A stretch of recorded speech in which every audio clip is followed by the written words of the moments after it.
Maintenant, pour un nombre décimal, c'est différent des nombres entiers. Prenons comme exemple un volume de 0,05 litres. Ici, on a un chiffre significatif. Un chiffre significatif. Qui est le 5. C'est le chiffre incertain, en même temps c'est le chiffre significatif.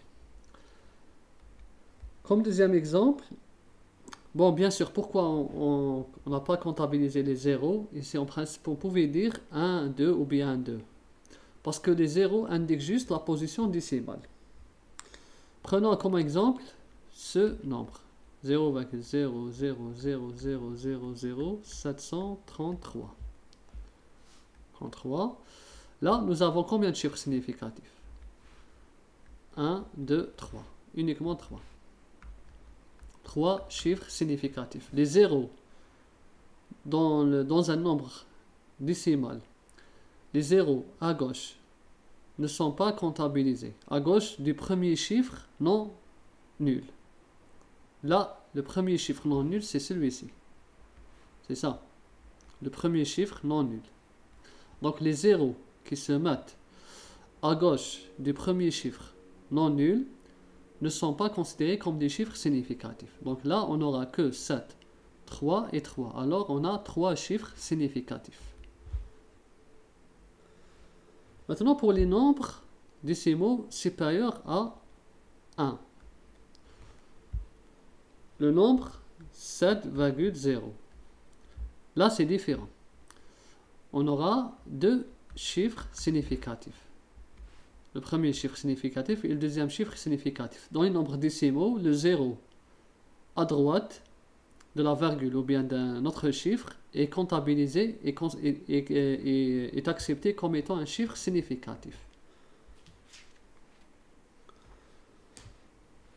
Un autre exemple, 7,030. Là aussi, on aura 1, 2, 3, 4.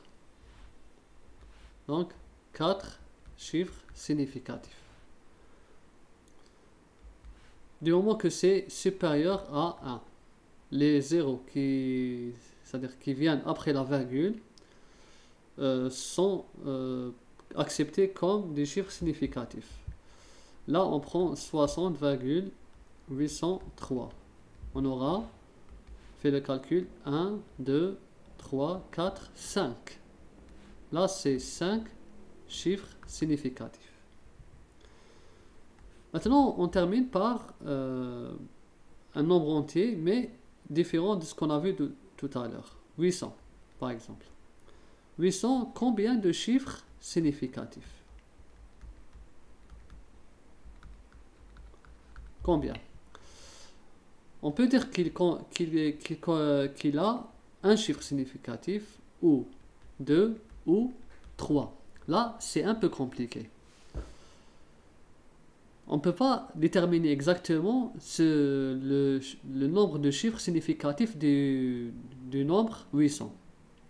Les zéros, dans les nombres entiers, les zéros à droite peuvent être chiffres significatifs comme ils ne peuvent être des chiffres significatifs. La plus simple façon de déterminer le nombre de chiffres significatifs, c'est d'écrire sous la forme de comment on a déjà appelé, voilà, notation scientifique. Il faut l'écrire sous la forme de n fois 10 puissance n. Avec cette notation, on peut déterminer le nombre de chiffres significatifs. Là, 800, c'est comme on a fait comme tout à l'heure, ou dans les autres démonstrations, 800 fois 10 puissance 0. Maintenant, on peut, là c'est un nombre entier, là c'est un nombre décimal entier. D'accord? C'est un nombre décimal entier, c'est-à-dire là vous avez 0. On peut écrire ça, c'est 0, là c'est n, et là c'est 10 puissance n. On va faire déplacer, parce que là 800 c'est supérieur à 10, on va la faire déplacer de 2 fois. 1, 2. Donc 1, 2, et on obtient 8,00. Et bien sûr, le nombre de déplacements, c'est 2 fois. Puisque c'est vers la gauche, donc ça va être plus. Donc là, on va dire que le chiffre significatif de 800, c'est 3. Mais si on l'avait écrit comme ça, si c'était donné comme ça, si la mesure était comme ça, fois 10 puissance 2, dans ce cas, on aura deux chiffres significatifs. Ici, la mesure expérimentale nous a donné cette valeur, alors ça va être un chiffre significatif.